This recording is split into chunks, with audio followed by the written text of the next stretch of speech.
अस्सलाम वालेकुम मोअज़्ज़िज़ सामीन। तो कैसे हैं आप? उम्मीद करता हूँ आप सब बहन भाई खैरियत से होंगे।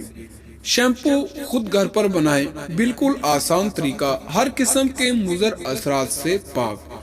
बाल खूबसूरती को दो बाला करने में अहम किरदार अदा करते हैं। जब हम बालों की मुनासिब देखभाल नहीं करते तो हमारे सिल्की और सेहतमंद बाल वक्त के साथ साथ रूखे और टूट फूट का शिकार हो जाते हैं। और जब कंघी भी करें तो बाल झड़ना शुरू हो जाते हैं। और जब आपको इस बात का एहसास होता है तो वक्त गुजर चुका होता है। इसके लिए बेहतर है कि या तो अच्छे शैम्पूज इस्तेमाल किए जाएं या घरेलू मास्क से बालों की हिफाजत करें। इसके लिए आप बहुत से मास्क घर पर बना सकते हैं, लेकिन 100 या बेन तीन का मास्क रूखे बालों को चमकदार बनाने में अहम किरदार अदा करता है।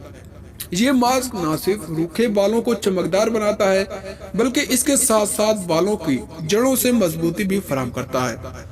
सोयाबीन तेल से मास्क बनाने का तरीका। अज़ा सोयाबीन ऑयल और कैस्टर ऑयल एक चम्मच।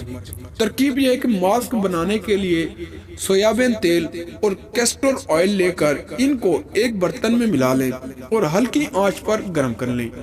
इसके बाद हल्के गर्म तेल से बालों में 15 से 20 मिनट तक मसाज करें। एक तौलिया लेकर सर ढांप लें। मजीद 15 मिनट के बाद आम रूटीन की तरह किसी अच्छे शैम्पू से सर को धो लें।